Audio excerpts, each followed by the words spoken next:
I'm just going to say while we get everybody loading on here, it's very surreal for me to have this moment because I've been an Elvis fan since I was 14. I've never talked to anybody who has actually been face to face with Elvis, who got to share the same air that he breathed, that got to be in these important moments in history and be part of his personal life. So this is very exciting.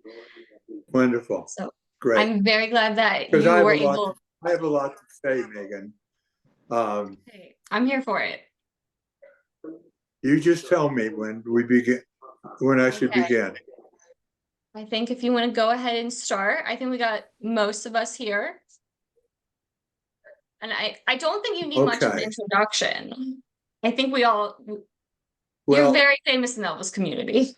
thank you. Thank you. Thank you.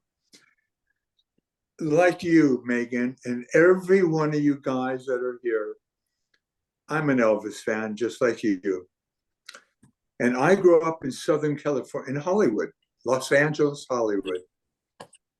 And I was in high school, 1957. And of course, in 1956, Elvis came on the scene. Everything changed. Music, style, movies, everything. Our dress code. I became a fan overnight.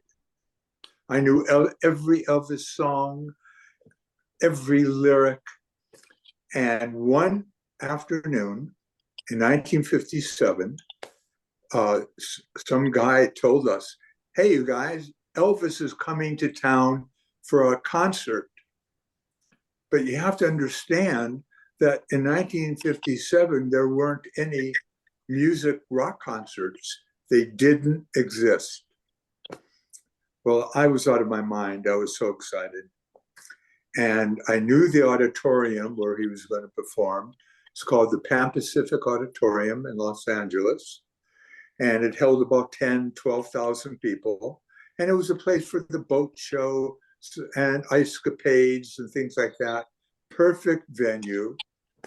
So that afternoon, late evening, my buddies and I went to the Pan Pacific, and we were so naive because we never had experienced anything like this before. And thousands of kids just teeming in from everywhere. We didn't have tickets. We thought we would just walk in with someone. We were that naive. Before we knew it, most people entered the auditorium, and we looked at one another, and all we knew is we had to meet Elvis. So we knew the building. So we walked to this back side. We tried to yank open a door. We tried another door. Nothing worked. We walked again to the front and the other side of the building. And all of a sudden, I said to my buddies, look, there's Elvis. Mm-hmm. And about 10 yards away, Elvis is standing with about 4 or 5 guys in front of him. And his arms were folded. His foot was like braced on the bumper of a car. And I said, come on, you guys, let's go. And I looked at them. They all froze. And I knew right away they were petrified. I said, well, I'm going, you guys. And I just ran up to Elvis. I ran up to him. He turns around, he looks at me, and I'm looking at that face, the hair, those lips, the nose, his eyes. And at that time, I was much shorter than Elvis. Elvis stood almost 6 feet tall. And I looked up at him, and I was petrified. And Elvis put out his hand just like that, with that beautiful smile, that Elvis smile. He was just glowing from within, burning energy. He said, hi, I'm Elvis Presley. I said, hi, Elvis. My name is Larry Geller, and it's so great to meet you. And the minute I said that, one of the guys said, Elvis, you're on, man, now. They want you now. Come on, come on. You got to go. And Elvis very casually looked at me and said, well, you heard what this said, Larry. I got to go. Talk to you some other time. And he walked off. I was standing there in the Elvis zone. I was in shock. A couple of people walked up to me, shaking my hand. Girl put her arm around me, and I was this was something else. Now, we never did get to go in that night, but we stayed outside for the whole performance and heard people screaming and screaming and screaming. And that was enough for me. I met Elvis. I met him. I graduated high school. A couple months later, I entered college, LACC. And one afternoon, my best friend, who was there that night, he said, Larry, you're only taking 3-4 units at college. What are you going to do with your life? He said, you got to think about it. You're floundering. And I said, I know I am. He said, look, you're very artistic.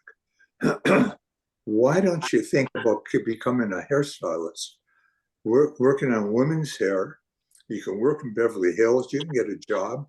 You meet a lot of girls who make money.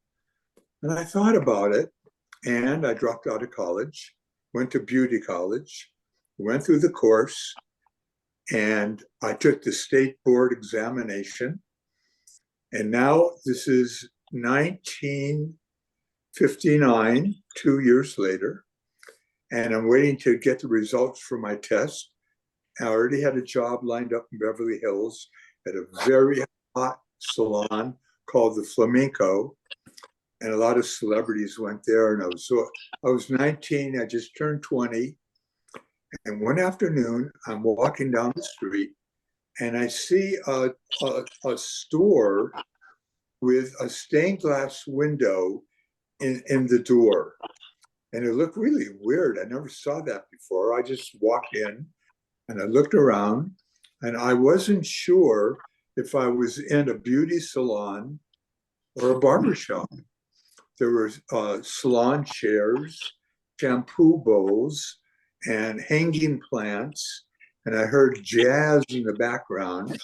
And there was a guy on a stool who introduced himself. And I said, what is this place? He said, well, I'm opening this week the very first salon for men's hairstyling in America. And his name was Jay Sebring. I don't know if you all know that name. Mm-hmm. He was one of the people 10 years later that was massacred with the Manson family. In fact, they made the movie 3 years ago, the Tarantino movie with Brad Pitt and Leonardo, and Jay was in this movie. He's one of the characters. At any rate, he said to me, Larry, don't become a woman's hairstylist. This is the coming thing. And in those days, men went to barbershops for like $1, $1.25.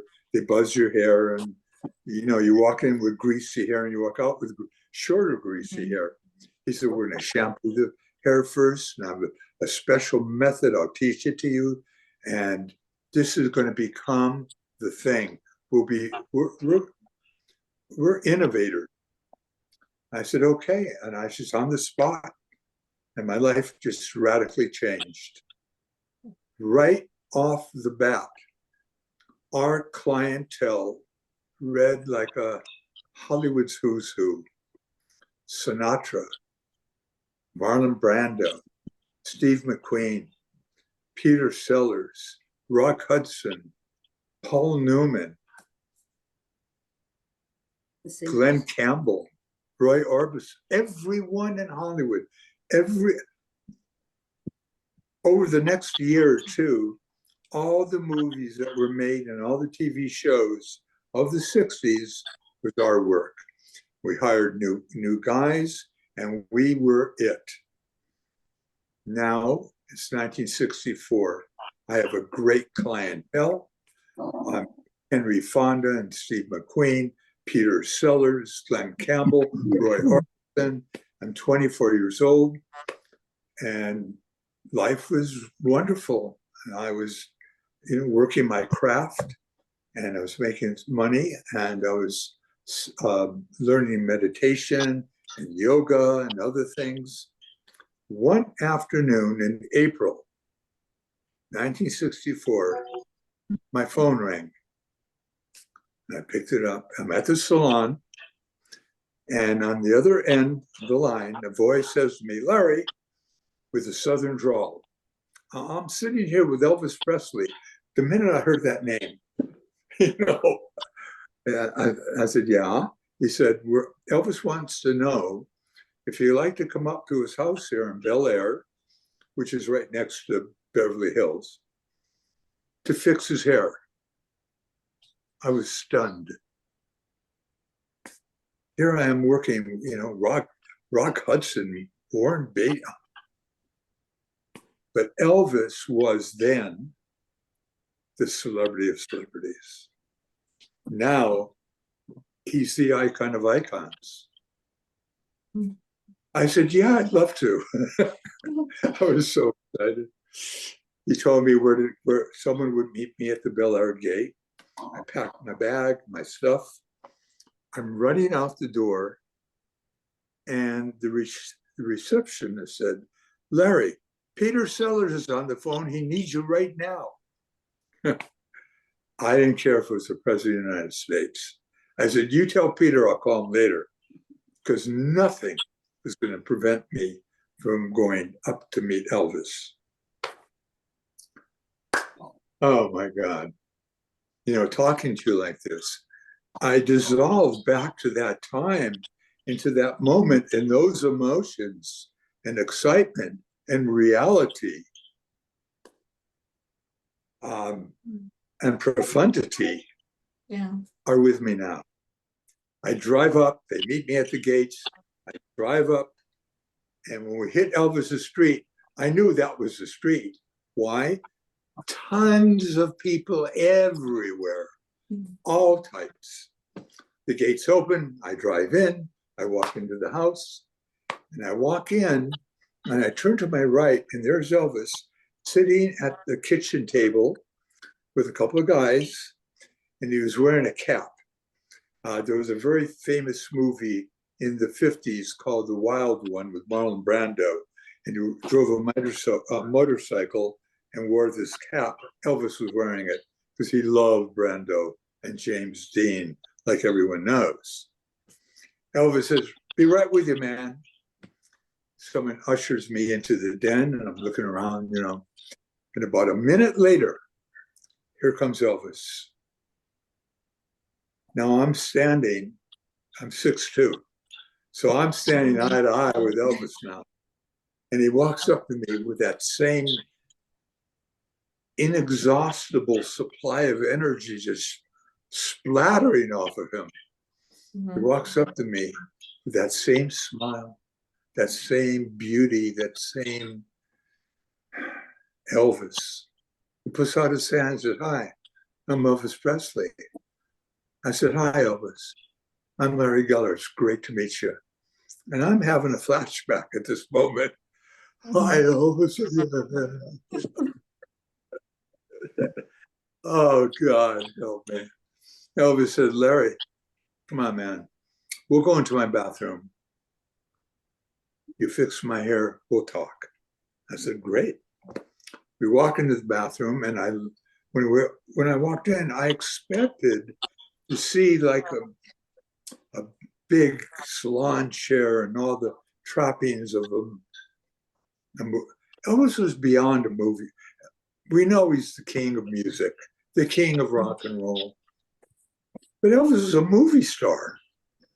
He was everything. It was a nice bathroom. It was big. It was very plain. It was a small basin. He said, come on, we'll do it right here. He puts his head down. I get my towel, and I'm so careful. At the salon, someone shampoos the hair for me, So I'm being super cautious. turn the faucet on, and I always use, even in those days, which was unusual, organic shampoos. I had the best shampoo for him, and I'm lathering it up and I'm rinsing it off. And it was kind of cumbersome, and I had to be very careful. I didn't want to get him wet. And I'm almost through. What does he do? Elvis picks his head up like this and goes like that. And water is going every, it's on me, and his shirt, it was drenched. And he looks at me and he says, "Hey, man, what the hell? At least it's clean." And when he said that, it was a glorious moment for me because I knew who he was as a human being. So there's a lot of celebrities. They want you to know who they are. They have their armor, they have their shield. Elvis was transparent. I could have been a senator. I could have been his gardener. I could have been he treated me like a human being, like he treated everyone. And I knew it in that very moment. And that put me at ease in a sense, but not entirely.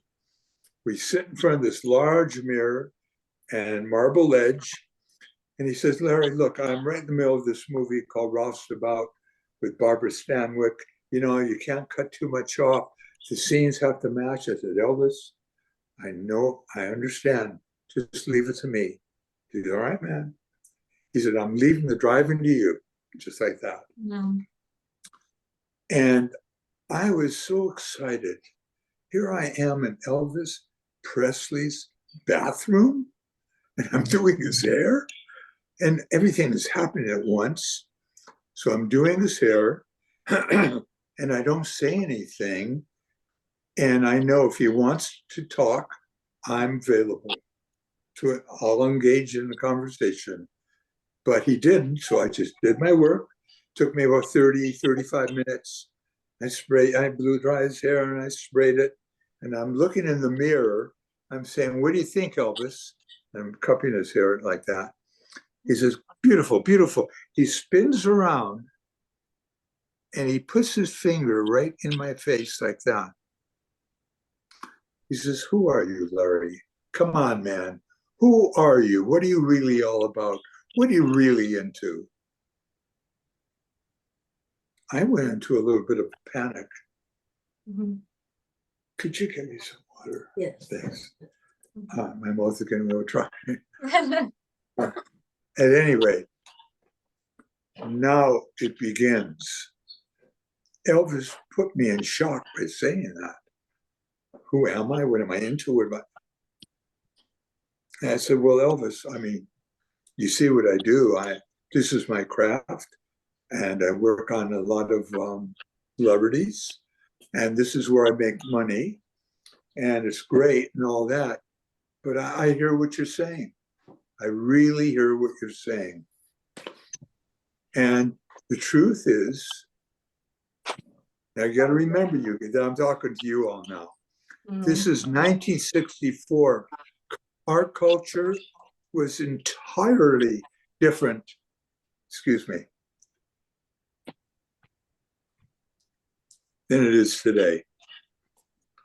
I said, "Elvis, I read a lot. I read a lot of spiritual books, metaphysical books, religious books. I became a vegetarian, and I meditate and I do yoga." And listen, you guys, in those days, people didn't talk about these things. No one spoke about these things. And I knew it. And I got very, very self-conscious when I was saying this to Elvis. I said, wait a minute. Elvis, I know who you are. You're the biggest star in the world. This probably sounds corny to you. He said, whoa, man, wait a minute. No. You have no idea. Oh, I need to hear what you have to say, because these kinds of things that you're talking about, This is what I secretly think about. And I have no one around here to talk about it. You keep on talking. And I did.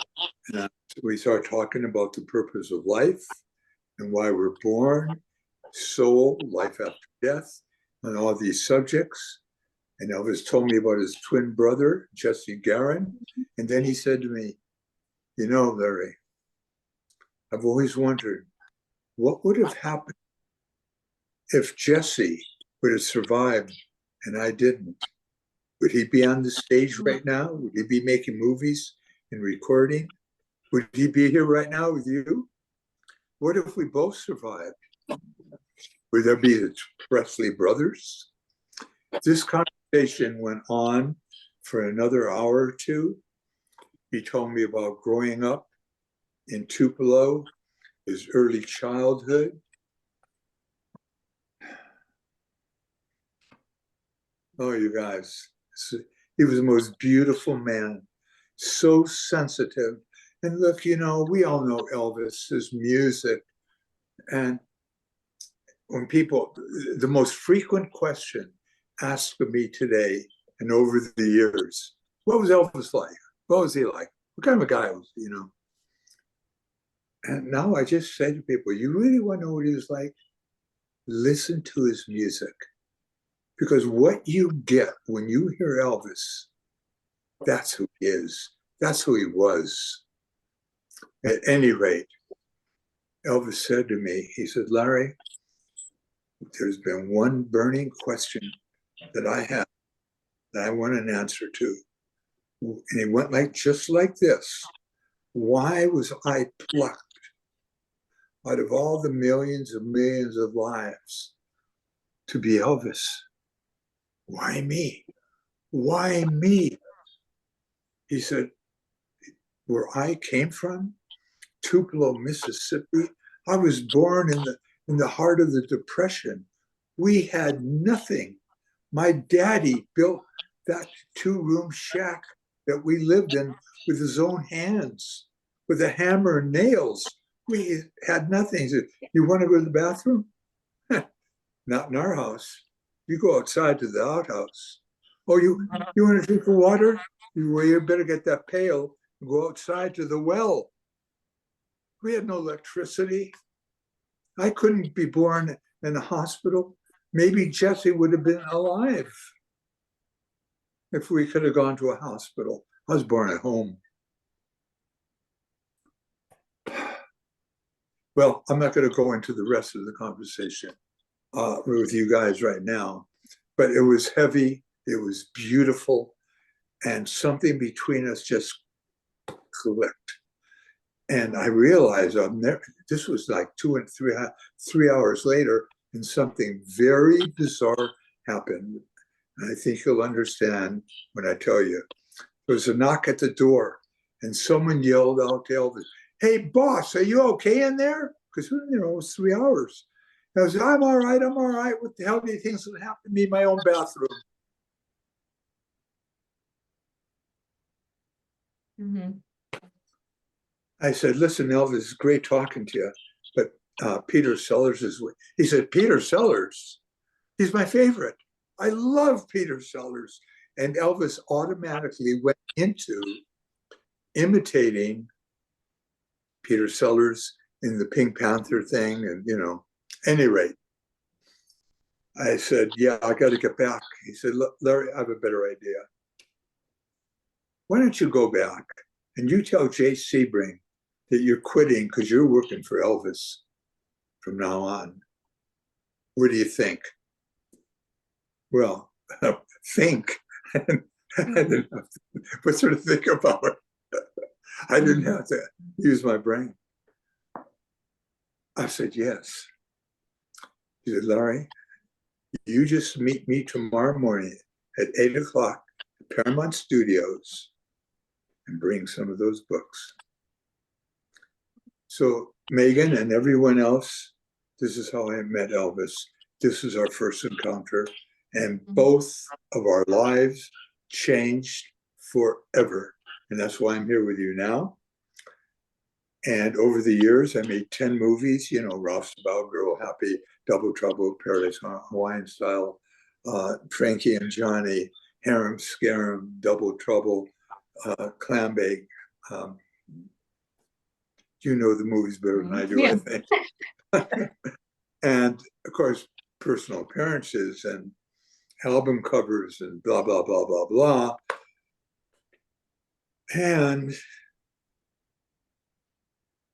the last time I did Elvis's hair was first when he passed away. And Vernon asked me, he told me, Larry, you got to go do his hair. Because I was at Graceland. Because over the years, you know, I brought Elvis some books the next day at Paramount. And over the years, we amassed a library. Elvis was so bright. You would, to say you would have loved him, it's like, that's like stupid. But you would have loved his intelligence. Of course, we love his music. We love his work, his movies, but who he was. I mean, here's a good. Everyone says, "What was it about him? What was it? What was it?" There was no one better looking than Elvis Presley. Physically, it was like every subatomic atom in his physicality was perfection. But you know what? His soul is even more beautiful. His soul. This guy, if you came to the house to meet Elvis, I promised you, I give my word of honor, you would not leave without having a wonderful conversation and Elvis turning you on to spiritual ideas.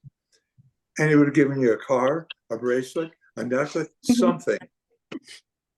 But you know what? Let's face it. Look what he gave us. Look what he gave you. Look what he gave me. Oh, I'm getting very emotional. I know. And so that's the last time I did Elvis's hair.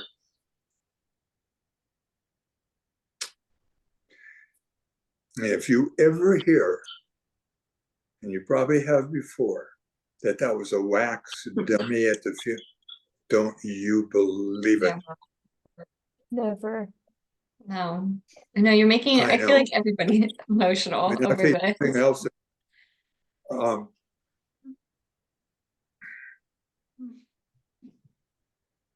After the funeral at Graceland, Elvis was in the casket, and I was standing next to Vernon and Charlie Hodge and a few of the guys, and they were going to put the lid down on the casket because this was it, you know. And Robert Candell was the director. He said, "Listen, I'm sorry, but we have to go. I have to put the lid down." And Vernon, oh man, his daddy, screamed out, "Son, I'll be with you soon." I swear I thought he was going to die right there. He had a very bad heart, and he died 2 years later. Yeah. As we know, Elvis performed June 26th for the very last time ever. June 26th, 1977. June 26th, that was Colonel Parker's birthday. Wow. Isn't that quite amazing? Yeah. I never knew that.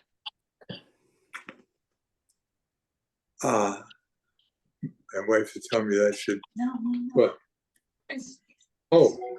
We're in the middle of. You're right. You're in the middle of something. I didn't finish the story. So Vernon said that, and the lid was coming down, and I said, "I don't care. I don't care. I'm going to be the last person to ever touch Elvis."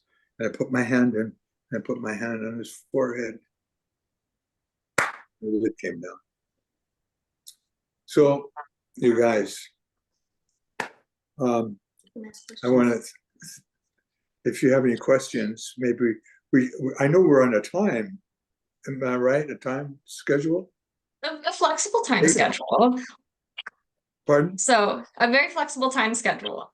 So, I Oh, mean, I'm hoping to get as many questions in as possible, but I I'll always answer a understand. couple questions. Okay. I mean, I guess I'll take it away. I do have a couple people who are not able to be here because of time zone differences, or they were just unable to answer their own question, ask their own question. Sure. Um, so a couple. First one, what is one thing that you missed the most about Elvis? Being in his presence. It didn't matter. Yeah. 90% of the time, it was laughter. It was joyous. The other 10%, we all get emotional and go into spaces and, but just to be with Elvis, it didn't matter what we were doing. We could be, I spent more time alone with Elvis over the years because when we made 3 movies a year. We'd be out in California, in LA, for a couple of months, make the movie, and right away, the minute the movie's over, Elvis wanted to get back to Graceland and Memphis. So we stay in Memphis for a couple of months. So when we made movies, the first order of the day would be at the studio. We had to be there at 8 o'clock. And Elvis was never late, ever. 8 o'clock sharp, we were there. The first order of the day, Elvis and I would go into the dressing room, whether it would be the studio dressing room or the dressing room on the sound stage, and I would do his hair. Give a little conversation and laugh, but during the day, I would do Elvis's hair typically because I made 10, 11 movies. We would talk every time we had to go back to the dressing room because I would do his hair 6 to 10 to 12 times a day. Elvis had a gorgeous head of hair. It was fine. It lacked body. So we always had to get back, and I had to do my thing, get his hair looking like the last scene, but we always get in a conversation and get back to Bel Air, to his home, or at Graceland. We spent hours and hours together over the years. That's what I miss the most. One-on-one talking. This is, it's an easy question to answer. Yeah, it is. It's difficult for me to think about it because, damn, I wish I could talk to him right now, just like you do. Oh, yes. Well, the next one Okay. I have, since we are a book club, we all love books. Did Elvis ever read fictional books? We always hear that he read all these spiritual books, but did he ever read fictional books like novels? That's a great question. Oh, I'm so glad someone thought of that. No, he didn't. He He was didn't? not into fiction. He was into not, he was, no, he was into Wow. nonfiction. He was Okay. there was a part of Elvis very serious, and he delved into religion, into spirituality, and he knew a lot. And he had a remarkable mind, almost photographic. No. And you can ask, if you heard any of his co-stars, they will say that they were always forgetting lines and Elvis would whisper it to them. He knew their lines. Yeah. And he would, I know how to answer this question even better. Because last week was Elvis's birthday, right? Let me tell you about his last birthday. Okay. Oh, man. 1977 just started. And Elvis was so positive about 1977 because he was going to make some major changes and radical changes in his life. So we were in Palm Springs at his house, and the guys were in the other room, some of the girlfriends and a couple girls. I'm doing Elvis's hair, and he was in a great mood. He looked beautiful. And he said, when it's your birthday, you get to do whatever you want to do. It's my birthday, and I'm going to do what I want to do. So I finished his hair, gets up, he goes to his dresser, and there's a stack of one crisp, brand new $100 bills. We go into the other room, and he says to the guys, listen, you guys, I want to just talk to the women, to the girls. You go in the other room. I'll see you later. So all the guys left. I left. But my wife was in the room. She told me everything that happened. Because when Elvis went in with a stack of $100 bills, he had a book in his hand. He sat down and he started reading to the ladies from the book, The Prophet. And a couple of times he was reading, he put the book down and he just quoted from memory. That's kind of head Elvis had. So when he was through talking to them about the prophet and things that are in the book, he said, it's my birthday, you guys. I'm going to give you gifts. And he started handing $100 bill over and over to all the women in the room. He said, I'm having the big department store in those days was Robinson's, and it doesn't exist anymore in Palm Springs. He says, you're going to go when the store closes, security is going to take you, and you buy whatever you want. That's my gift for you. It's my birthday. Wow. Oh. I mean, Beautiful. I mean, it is that, beautiful. right? That is amazing. The next one Another is, question? I got a couple. So I'll try to make them as brief as possible. Hair related, all right? Okay. People want to know what you use to hold Elvis's beautiful hair together. Good question.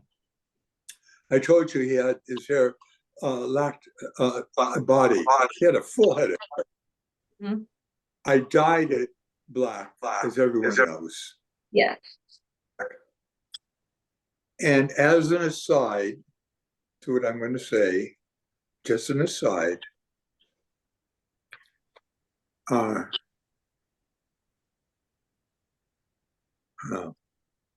kind of heavy, actually. What? But what the heck, You're Yeah. here. I see you, and I see you, and I see all these beautiful faces. When I went to do Elvis's hair for his funeral, he was lying on a table, and I walked up to him.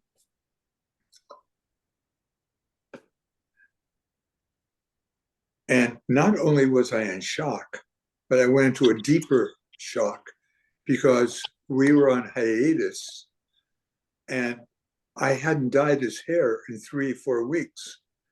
And he had a regrowth all over here of gray hair. And I didn't bring I didn't bring anything to remedy that.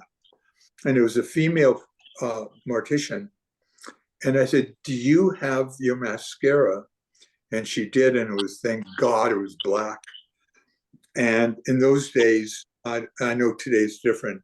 It was little teeny weeny brushes that came in the kit. The cake. What?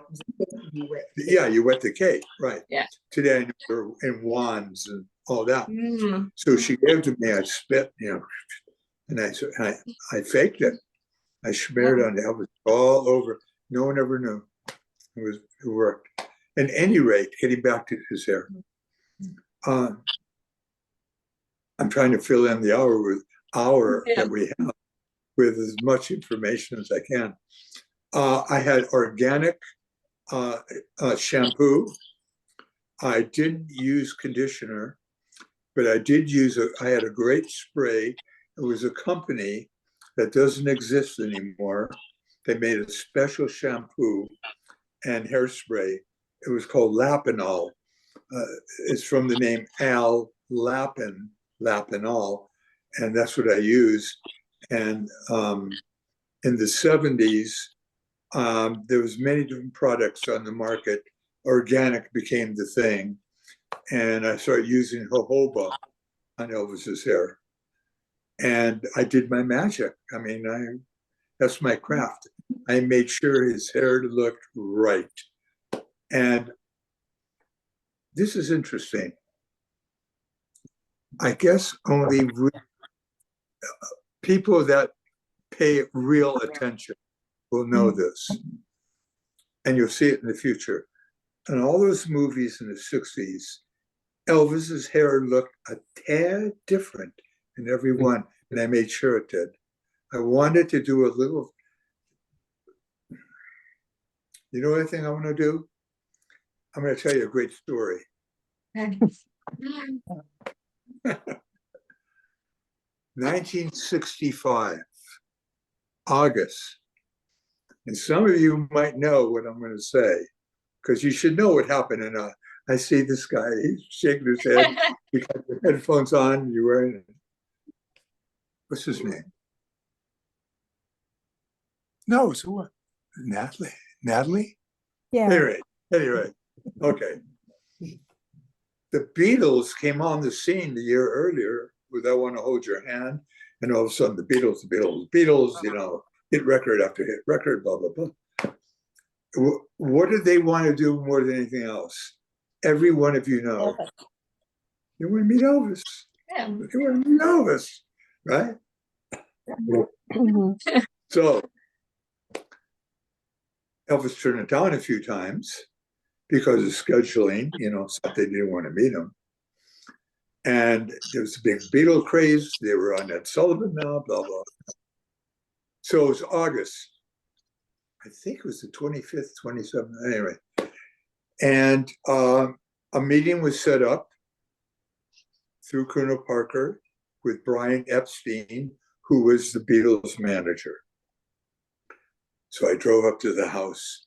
There were crowds in the streets everywhere in Bel Air because the word was leaked out. I mean, this is the Beatles and Elvis. This is the biggest thing that ever happened. And I was led through, you know,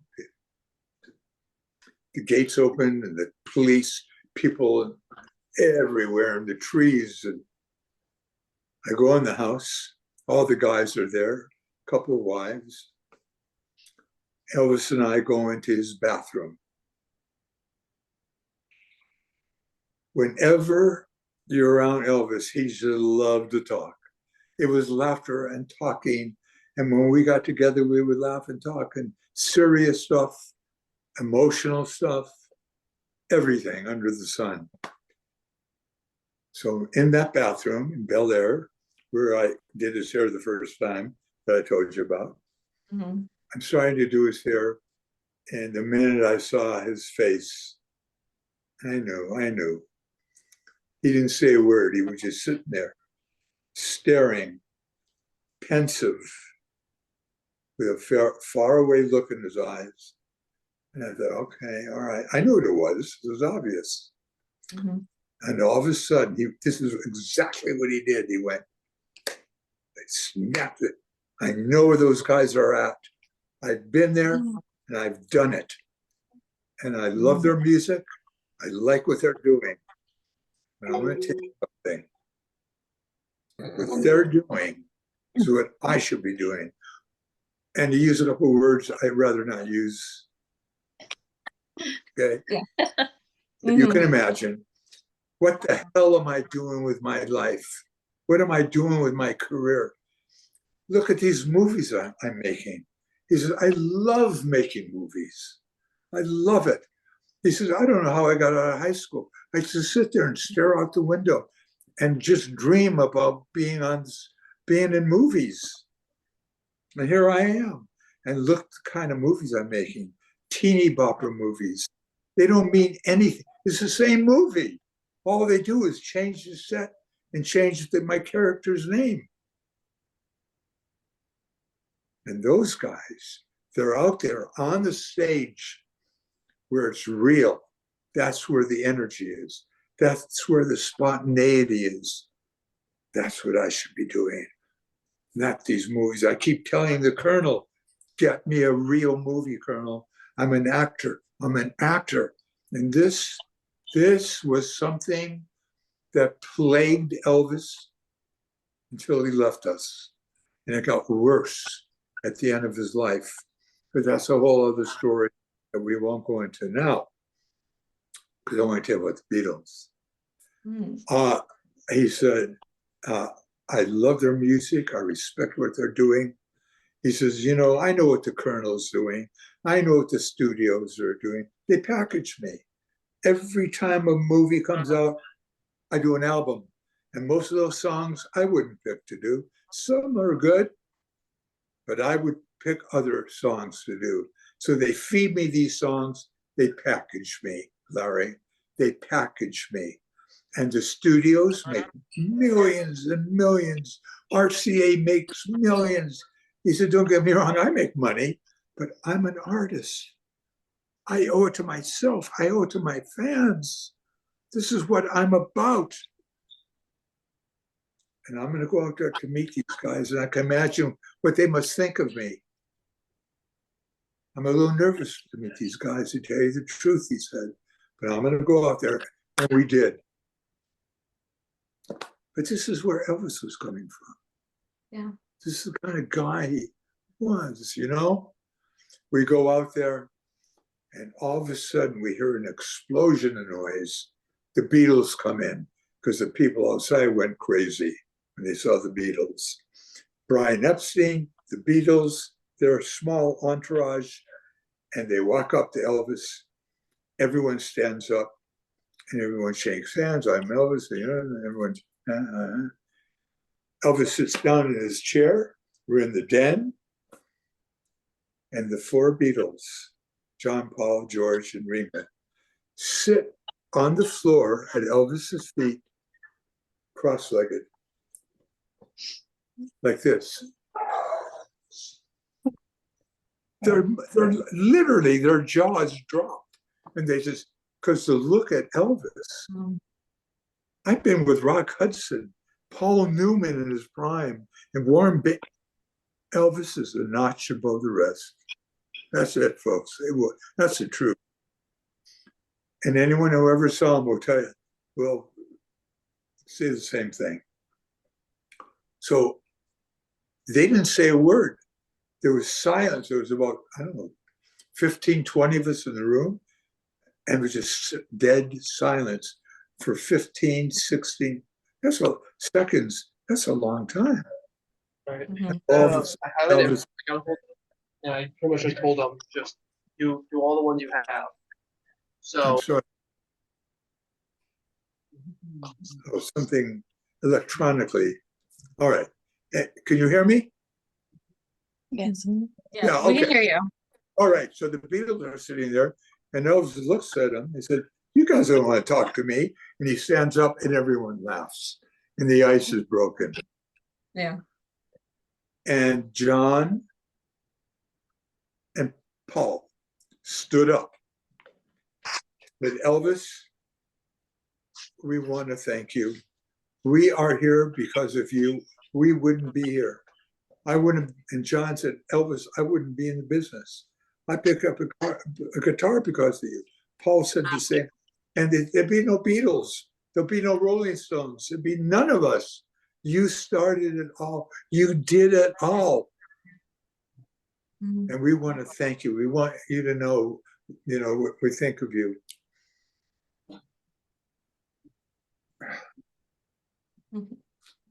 That was a beautiful homage. At any rate, I know the time. We've been doing this for an hour, so I'm going to talk faster if you don't mind. Okay, okay. Yeah. All right. Most of the guys went into the other room. We had in the living room a pool table, and Ringo and all of our guys went in. It left Elvis and Paul and John and me and one other guy, I think it was Jerry Schilling, in the den. And the four of us were talking, and the other guys were playing pool. And John said, Elvis, and he pointed to Elvis's guitar. Can I play? And Elvis said, yeah, man, pick it up. And John picked up a guitar, started strumming it. Paul asked, he got a guitar. Elvis turned around, got his Martin, and the three of them started strumming and playing music. Mm-hmm. And I'm sitting there and I'm thinking to myself, in the space-time continuum, there is no better place to be in infinity than where I am right now. Elvis and the Beatles, what? You know, is extraordinary. And they sang for a few moments. They sang, I'm not going to tell you the names of the song. I can't because of another situation that's in the works. It was unbelievable. Unbelievable. Now, I'm going to speed up. I'm going to give you another 5 minutes because I have to finish this story. Yes. Because it continues on for another 10 years. Mm-hmm. You'll see what I mean in a minute. The Beatles leave that night. It was fantastic. It was a wonderful, wonderful night. About 2 weeks later, the movie finished, you know, and Elvis wanted to get out of Tinseltown and get back to reality, he said, get back to Memphis. And Elvis didn't fly in those days, as you know. Mm-hmm. And we had the Dodge Mobile home, and we left one night with a caravan of our cars, and we started driving through California and through Arizona, where my wife and I are sitting right now. We're in Sedona, Arizona, and right up the road is Flagstaff, where Route 66 is. Mm-hmm. And we were on Route 66 just a few minutes from here. Oh, man. It was about 12:30, 1 o'clock in the morning. And Elvis loved Roy Orbison. Who doesn't? Mm-hmm. Elvis loved that voice. And in those days, there were no CDs. There were no the technology we have today. We had 8-track cartridges. You know what they are, I guess, right? Mm-hmm. Yeah. And so Elvis, in the vehicle, he put in the best of Roy Orbison. I was sitting shotgun next to Elvis, 2 or 3 guys in the back, and it was pitch black, and Elvis is driving, playing Roy Orbison, and Roy is singing all these wonderful songs. And all of a sudden, Only the Lonely comes on. Halfway through it, Elvis starts to sing with Roy Orbison.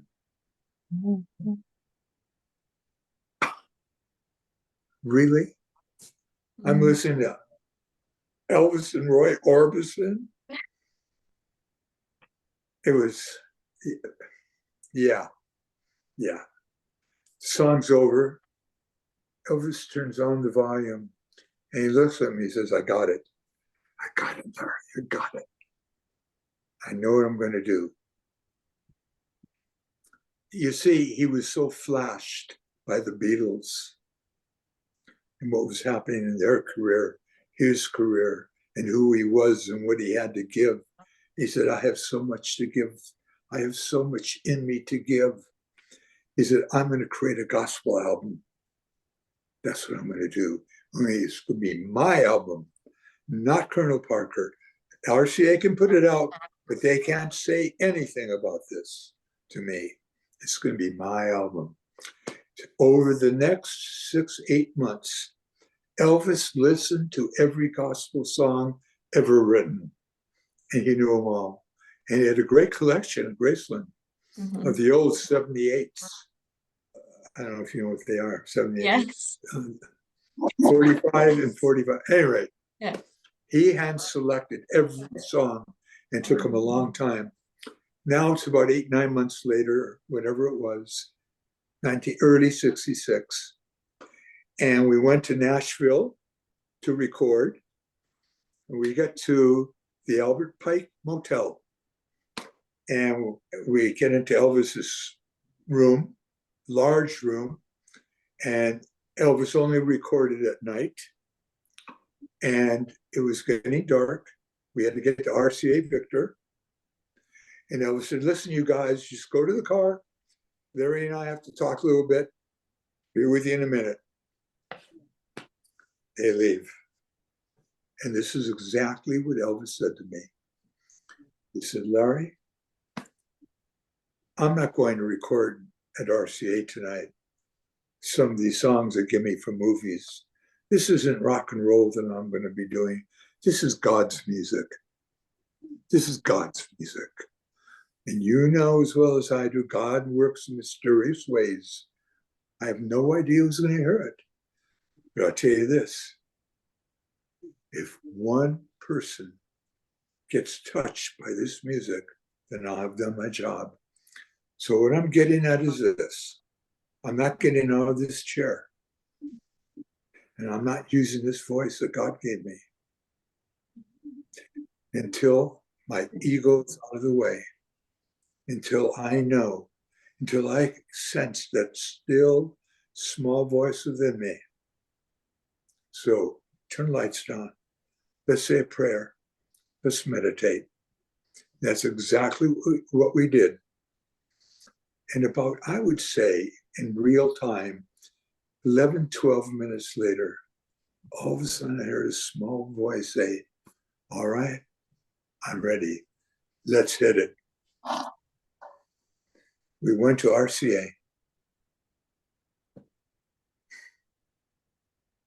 How Great Our Art Was Born. And that's where Elvis won his Emmy. Yep. But I'm not finished. Remember, I said 10 Yeah. years later?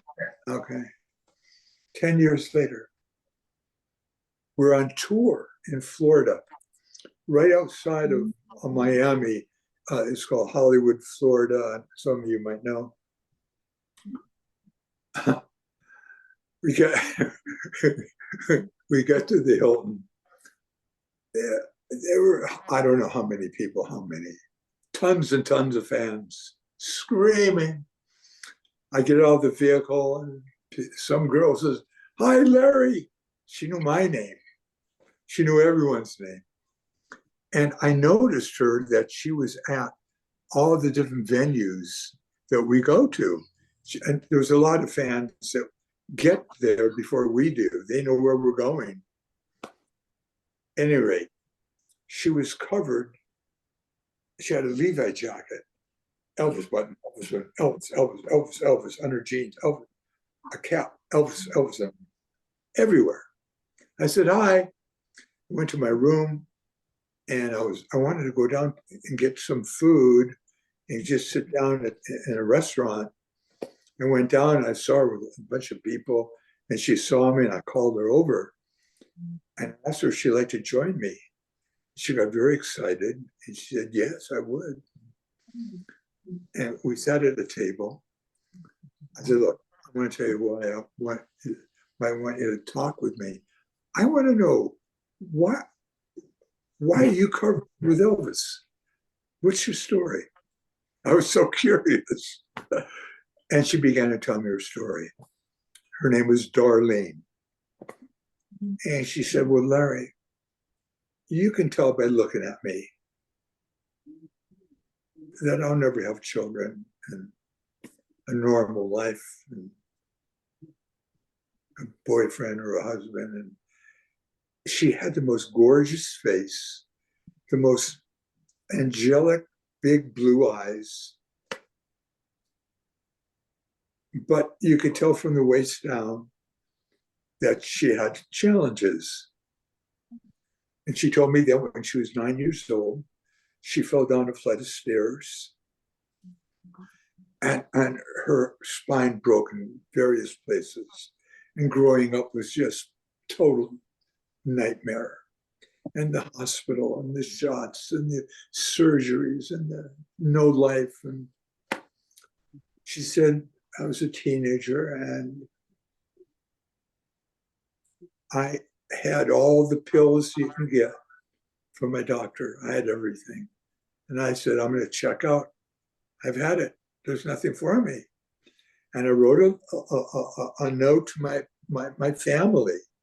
It was on the nightstand and the music on the radio. And I heard Elvis Presley singing How Great Thou Art. And she said, I don't know what came over me. It was uncontrollable. I thought, next thing I know, I'm on the floor crying and crying and crying and crying. To God, to Elvis, I knew God wanted me to live. Well, when she told me this, like you, I was deeply touched. And I told her what I told you about how great thou art and what Elvis said. If one person, now we know more than one person was touched by it, but here's one person. I told her, I said, listen, it's wonderful talking to you, but I know Elvis is waiting for me. I have to go. And I went upstairs and I walked in. And as I'm telling you this now, I can see Elvis in the room. He was wearing his blue bathrobe with a hood up. Always wore the blue bathrobe. And he was standing at the edge of the room, opening the drapes and looking down. He was on the top floor, looking down where all the fans were. I said, Elvis, I got to tell you something. He turned around and said, what is it? And I told him what I told you.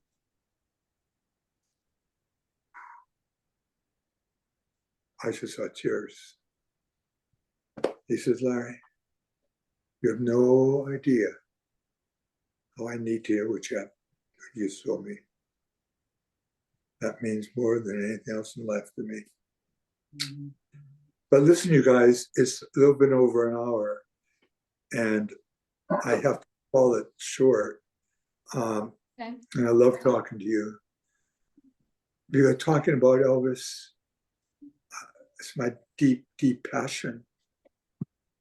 And I could literally go on for hours and hours and hours.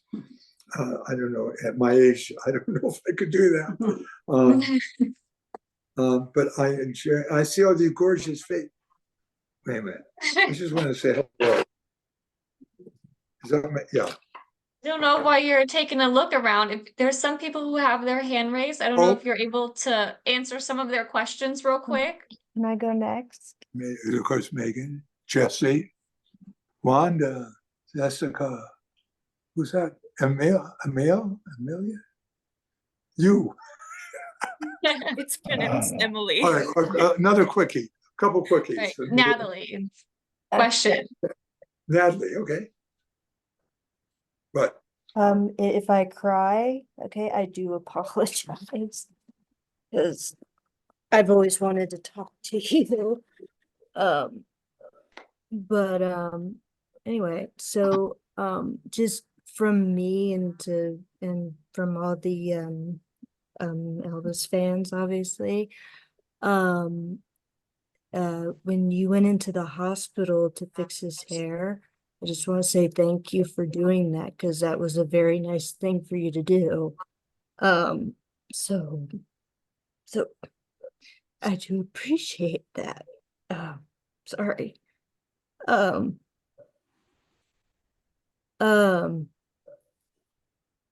There was something in your book that I thought was very interesting.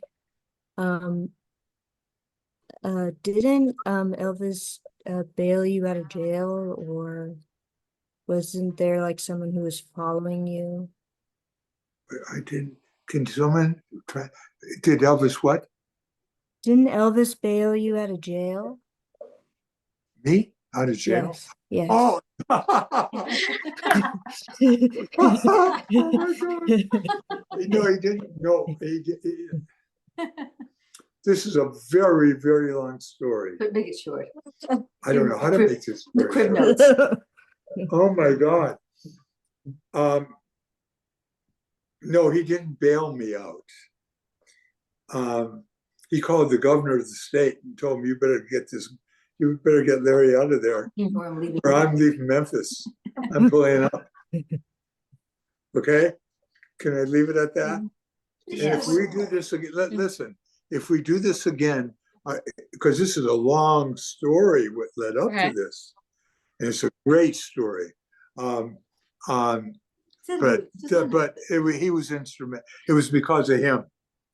But they had to, because I didn't do anything. I was in it. I didn't do anything. They would have done it anyway. But he made sure. What a far question. That is something else. I love it. All right, let's go to another question. Okay, Jessica, what is your Jessica. question? Can you hear me? Yes, we can hear Yes. Okay, perfect. Larry, you look great. Thank you for coming on and sharing all these wonderful stories. Oh. Yes. So my question is, I heard that sometimes Elvis brought his food on set, and then sometimes he would eat the food there. I'm just wondering, do you have any memories of, the food he would bring from home, or? Yes. Good. That's another question. Never heard this before. Jessica, you're an interesting person. Two good questions. Let me tell you the most far out thing. He didn't bring food except for yogurt. He ate yogurt because Elvis, when he made movies, was acutely aware of his weight, and he had to keep his weight. He wanted to keep his weight down to a certain place, and he knew that if he only ate yogurt at lunch, that would do it. And he never went to the commissary. That's where everyone goes to the commissary and hang out. Elvis never went to restaurants, by the way, ever, ever, ever. Never went to parties in Hollywood. Elvis was very reclusive, very protective. We would drive down the street. We'd leave his house to go for a drive on Sunset Boulevard. If we were on the road for 10 minutes, there'd be a couple cars next to us. 5 minutes later, a dozen cars. 15, 20 minutes later, there would be a caravan, cars coming up and screaming at Elvis. He couldn't go anywhere. Wow. But at any rate, to answer your question, he brought yogurt. We'd eat yogurt. Tell the truth about peanut butter and ham. Thank you. I appreciate it. And by the way, 64 to 6, I never saw him eat peanut butter and banana sandwiches. I'm not Another surprised.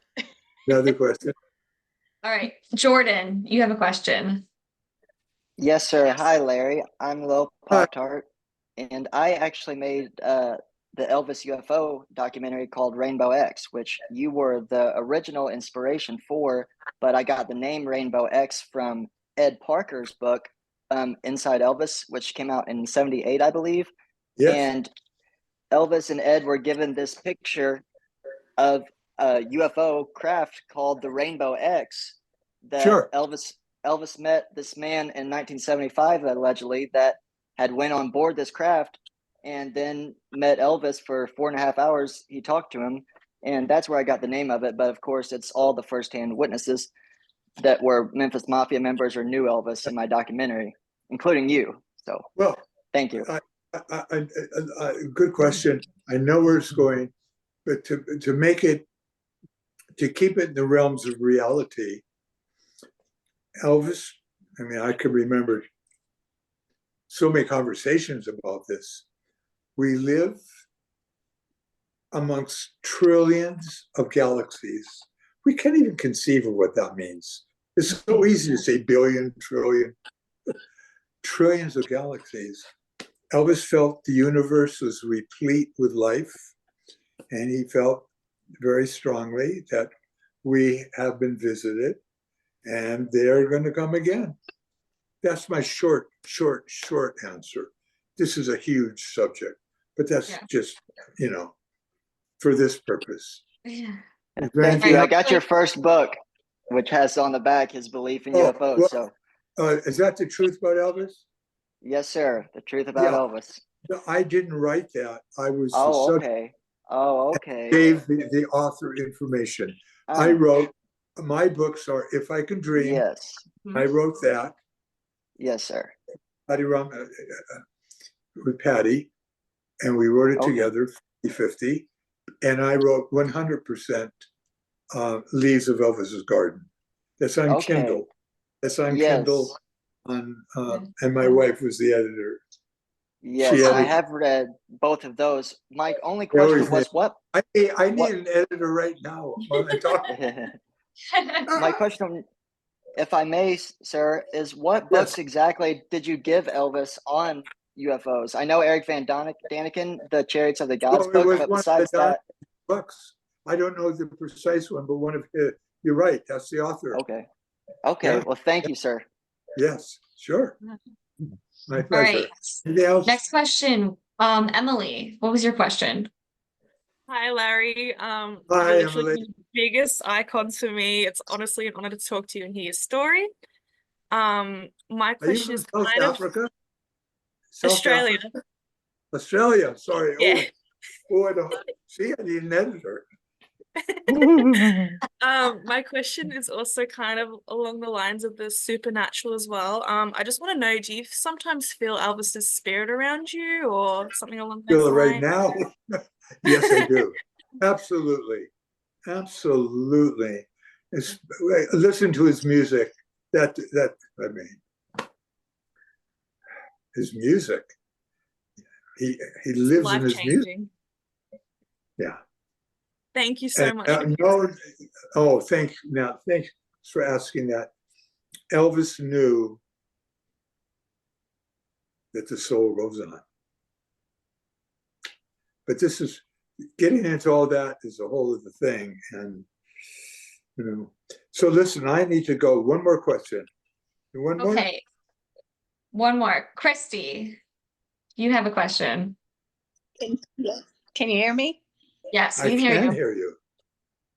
Thank you so much for doing this and for being such a good friend to Elvis. I feel like he needed you in his life when you came along. And I never knew him, obviously, but we're all here because we love him. And Right. I'm thankful that you were there.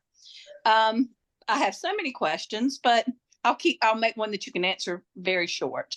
Okay. We're a book club, and we have tossed around the idea of reading some of the books that Elvis read that you gave to him as a book club. Yes. If you could pick one, which one The would you Prophet suggest? by Khalil Gibran. Okay. All right. Thank you. Okay. All right. Very nice. Well, you guys, Megan, thank you for all your communication and for your invitation. And when I first saw you, Together. when I saw the name of your club, I said, these are my people. This is great. Elvis's bedroom, by the way. Okay. You should have seen his bookshelf. Oh, whoa. We would love to. I know you have more questions. I see you up here on the. Maybe someday we'll do this again. I would love to do that again. Is there an email we could use to? And see if other people enjoy it. And, Yes. but it's been lovely talking with you all. And Is there an email we could use to Elvis was write to? greatest. What a gift to planet Earth, Elvis. What a gift.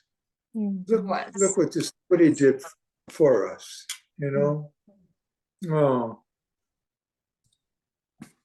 All right, you guys. God bless all of you.